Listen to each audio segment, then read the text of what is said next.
Hello and welcome to the first episode of Inside Islanders powered by Stakenews. I'm your host Amogh and today I'm here at the Mumbai City FC training complex with somebody very, very special. It's none other than our very own coach, Mr. Buckingham.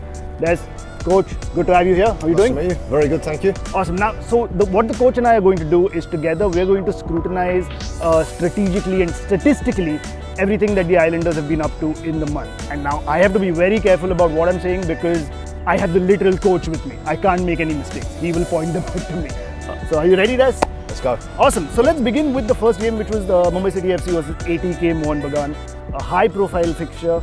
It certainly lived up to its billing. Roston Griffiths had a fantastic goal and a fantastic celebration. Your thoughts?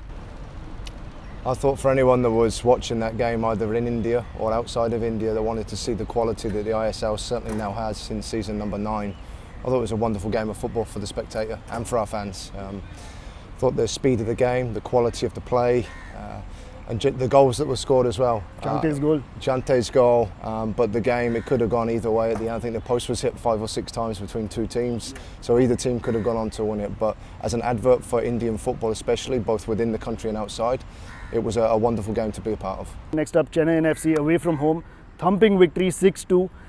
It says a lot about the mentality of the team, right? Because we came back from 2-0 down to win 6-2 in such amazing fashion. 6 different goal scorers. Your thoughts on that game? Yeah, I think when it's a new experience for a lot of the players. They've spent 2 years in a bubble, so getting used to travel in the first instance can be difficult. But the way that the team have adapted quickly has been very pleasing. And to go away to any team, whether it's Chennai or elsewhere, and to get a result and a win and come back with 3 points is very pleasing because it helps with the targets we have for this year. But the pleasing thing for me from that game was we went behind, we didn't panic, we stuck true to what we say we are about, which is a way that we want to play. And because we did that, and we've done that throughout the full 95 minutes, not only did we get ourselves back into the game for half-time at 2-2, but we then had a wonderful second half that allowed the scoreline to blow out a little bit to 6-2. Yeah, and lots of goal scorers, of course, but was there a particular moment in your head from that game that stood out for you? Probably the third goal that was very important early in the second half. It was a very good move that was worked down the left, and then for Vineet Rai, who come on. We made a couple of changes at half time. One was Vineet, he come on and scored. Another one was Alberto, he come on and scored. And then Vignesh, who was a sub as well, that come on and scored. So, they come on and we speak about the team that starts having a good impact, but the players in the squad that we have coming on and making sure that we finish games strong. And that's probably the pleasing thing.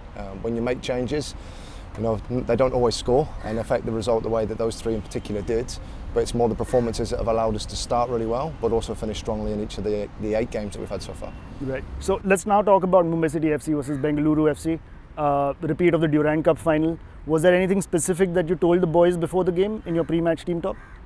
No, we try and remain pretty consistent with how we approach every game. We don't then get caught up in the highs and lows of either the performance or the result. We've got a very clear way that we want to play. And that includes on the training ground, it includes in the gym, and it includes everything that people don't see necessarily on the TV. And we're convinced that if we perform to those levels as often as we can, that the results hopefully come our way more often than not. So it was a very similar message, and again another pleasing 4-0 result to come away from a very good BFC team.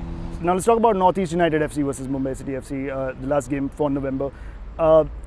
In your pre-match press conference, you mentioned that this fixture had the potential of being a banana skin, but we ended up with a resounding victory. So, how did you approach that game? The same as we approach every game.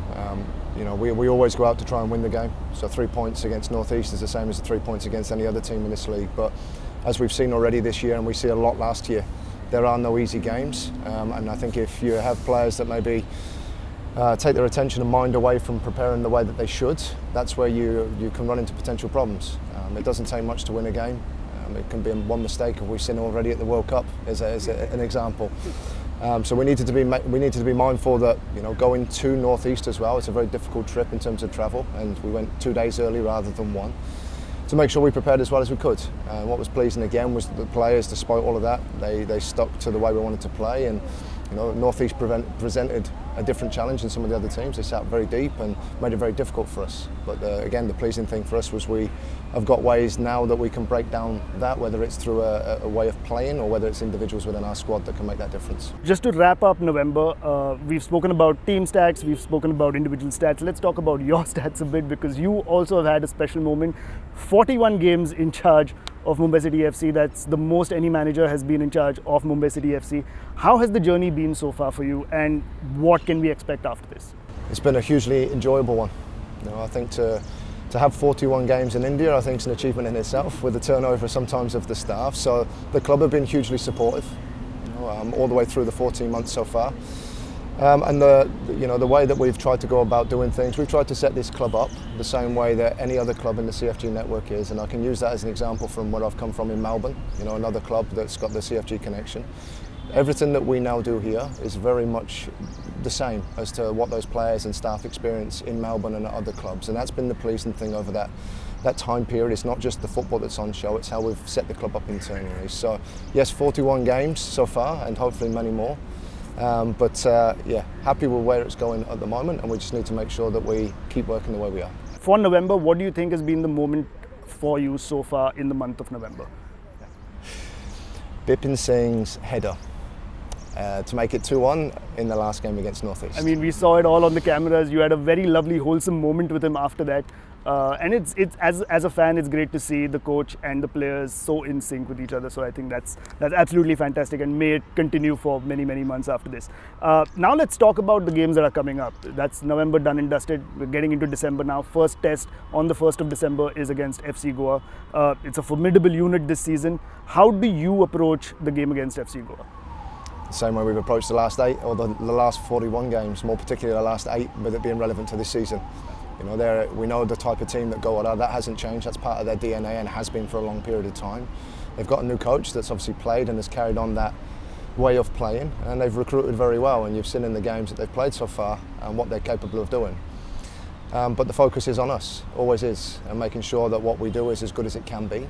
We'll make slight tweaks to how we do certain things to make sure we can try and be successful in that game and nullify their threats. But the focus is on us, and it's a game that we're really looking forward to going into game 9. We're at home, and the atmosphere that certainly we've had in the home game so far has been wonderful. You know, the stadium, to have the fans so close to the pitch. I know we're not the biggest in terms of capacity, but I think anyone that's been in the stands and been in the games that we've had so far, it's almost a different experience, because people and fans are closer to the pitch, they can see it closer to the action, and it certainly spills onto the pitch for both the players and the staff. Absolutely. And the other 2 games that we have in December are an away fixture to East Bengal and the home fixture against Chennai. Is there anything specific that you're approaching those 2 games and those 2 teams with, or is it taking one game at a time? The only thing we're looking at right now is FC Goa, and making sure that we can put the best performance in and hopefully come away with a result from that game as well. The fixture against Chennai FC is on Christmas Eve. So are you looking to put the result to bed early and have a nice party afterwards? The players have got Christmas Day and the following day off after that game to spend some time with family and celebrate, for those that do celebrate Christmas and celebrate it well.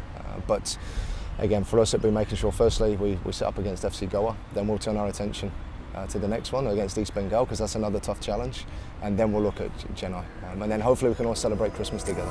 Alright, so that's it from this episode of Inside Islanders powered by Stakenews. We've wrapped up November, and we'll be back again next month to talk about all the fixtures that we did in December. Thank you so much for being here, Des. Pleasure. Lovely talking to you, and we'll see you again next month. Thank you very much. Cheers. Thanks. See you.